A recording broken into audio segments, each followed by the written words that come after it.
This is Getting Past It, where real life meets real growth. I'm JR, and in 10 minutes or less, we're tackling thoughts, habits, and truths that hold us back. Let's get past it together.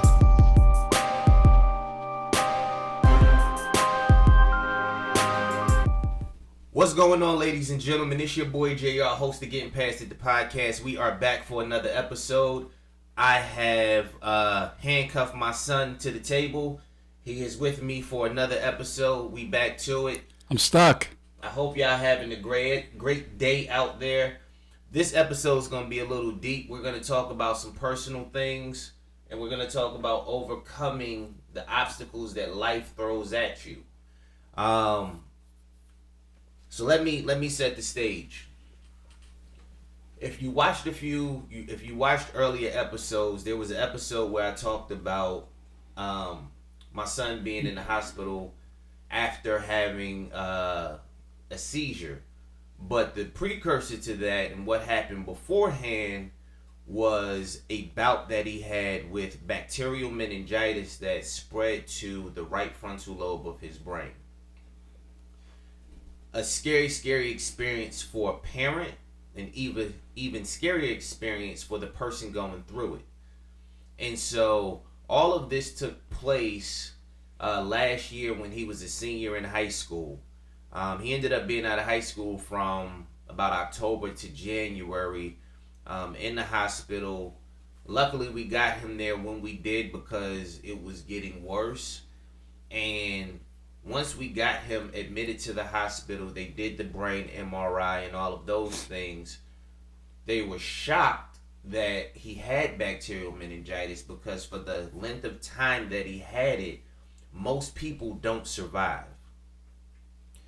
Initially, I was a little taken aback by the doctor's bedside manner and how candid he was in expressing to us that when we first got there, he said, if your son has bacterial meningitis, he would be dead. And that was a little off-putting and a little concerning and a little alarming for me. And I didn't feel like I was being handled with the best care either. And as parents, we were frightened to death, not knowing what was going on with our child.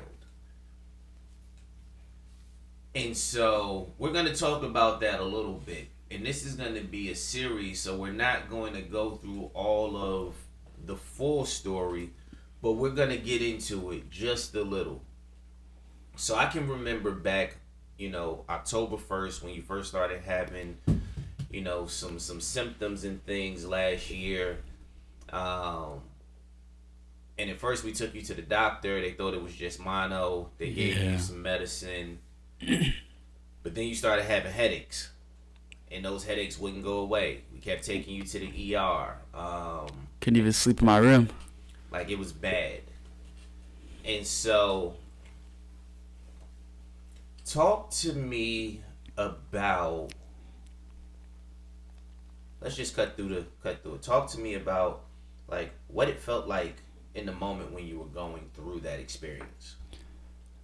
Well, I called Mom when I was at lunch in school, and like my lymph nodes were swelled up, and it's weird, but they've done that before, like earlier in my life. So I was just calling her, and she was like, "We'll see when we get home."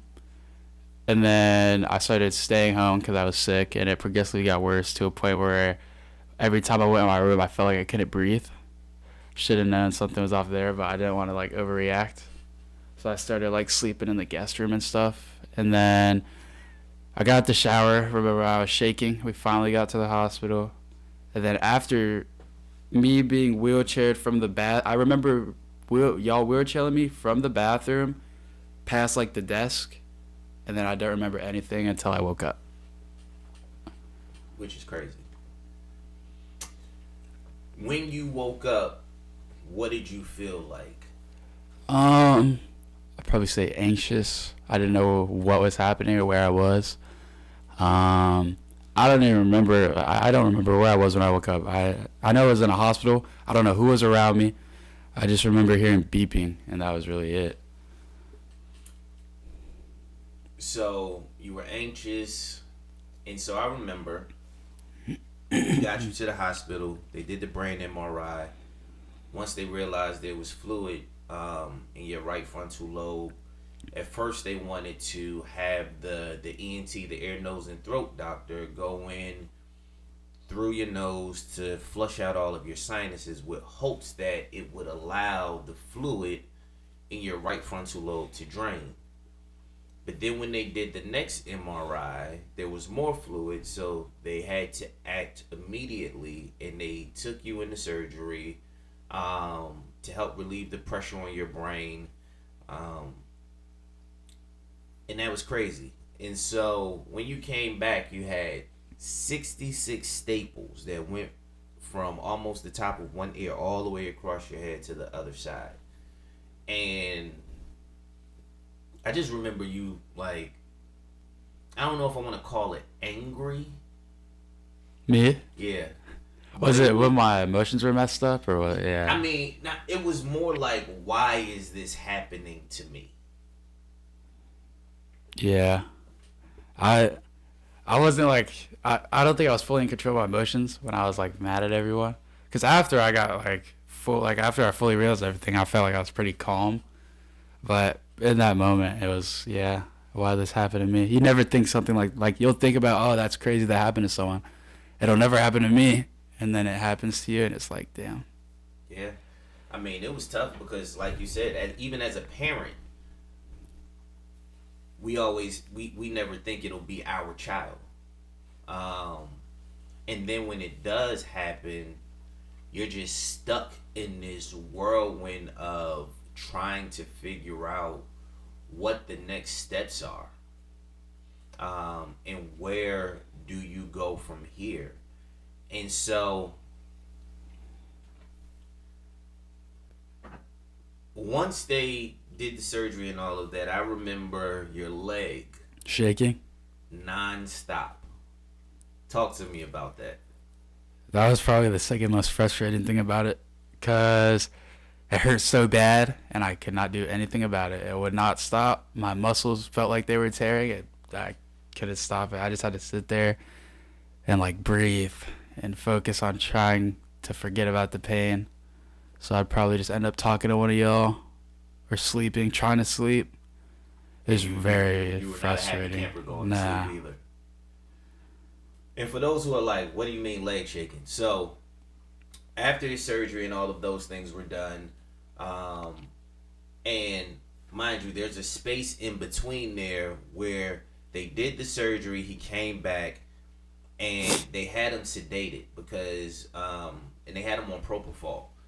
And so they had a EEG hooked up, like all the little electrodes hooked up to his head so that they could monitor his brain activity and watch for seizures.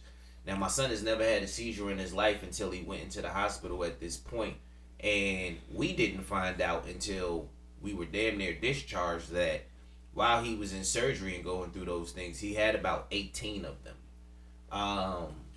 And so the fact that he did not have, knock on all the wood and thank God for all the blessings, any residual things that came from that, as far as any physical ailments, was a blessing in itself. But then once he came to, his left leg, was it your left leg? Think so, yeah. I don't remember. Would not stop shaking.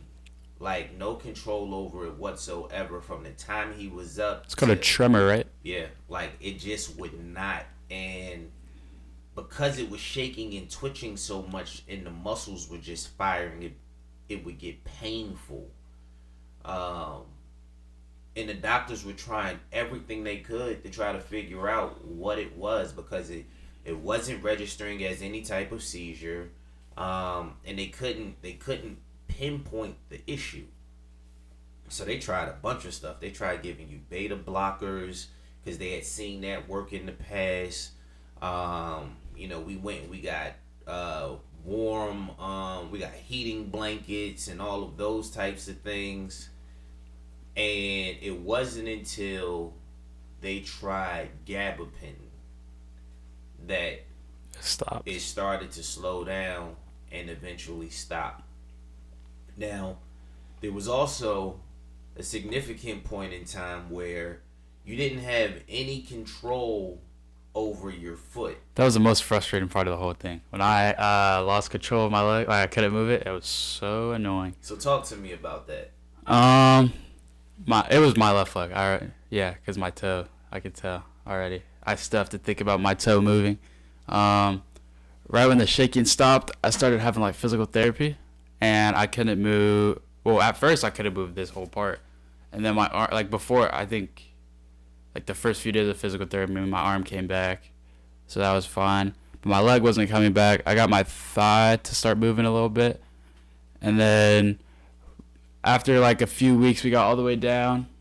I got everything good, and then I started working on my foot. I think that's the most frustrating part because I remember I almost screamed when I moved it. We were in the hospital, and I was sitting in the chair, and I was trying to move it like I think up and down or side to side, and it moved once, and I got so excited.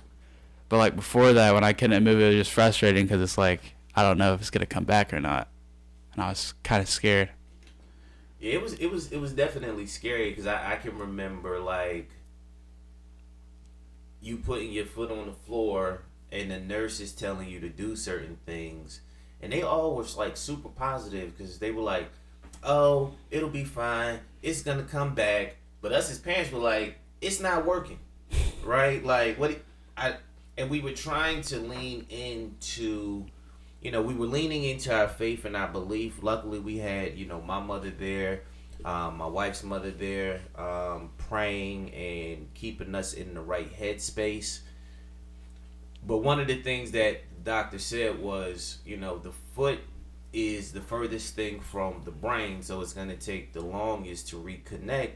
And the nurses were saying, like, no, the foot's not moving, but we see his muscles triggering and attempting. So we're pretty sure that he'll regain the mobility and control.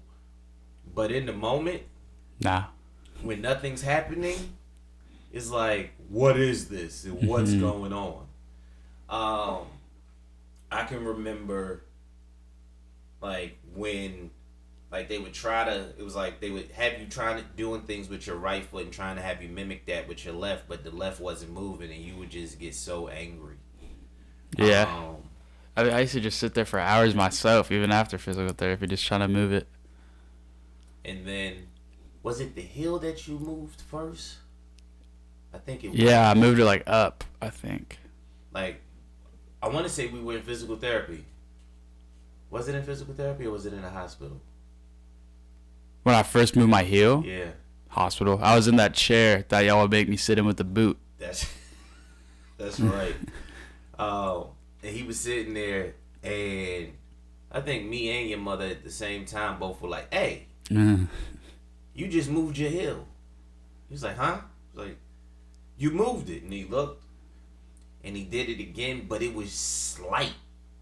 Like, it was just the smallest movement, but it was like, that's that light at the end of the tunnel, right? Like, you see it. Okay, so now you're seeing the progress. How did you feel in that moment when, even though it was minimal movement, what did that make you feel like?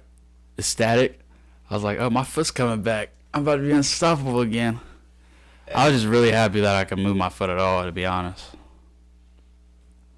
And then I remember we would put, like, pieces of paper on the floor. And I'd have to try to grab it. Yeah. With your toes. Toes were the hardest part. I still have to think about it. To this day? Like, it's not like I have to think about it, but if I want to fully, like, I could scrunch my toes on my right foot without, like, you think about it, but you're not really thinking about it. I could fully, like, as hard as I can. This one, it's like, I have to fully think about it to, like, hold it hard. Gotcha. That ring. Okay. Last question for this episode. What did you learn about your friends?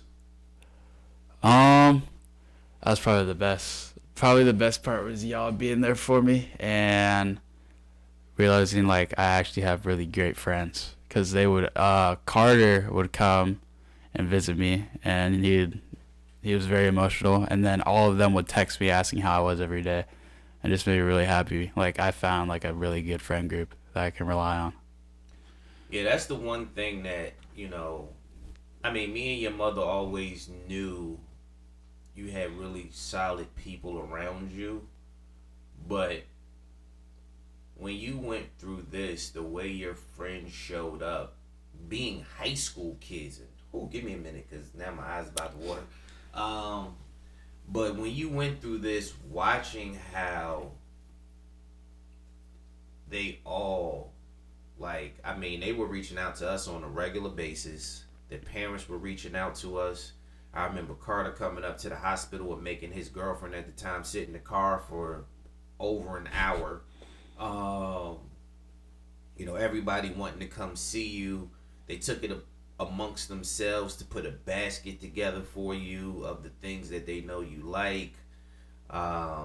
It was just really awesome to see young teenagers at that point, just the way they showed up.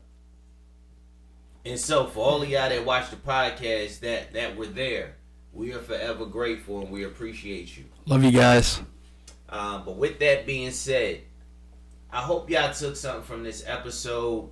We will be back with more. It's your boy JR. And David. It's Getting Past It, the podcast. I hope y'all have a great day. We'll talk soon. See ya. Peace.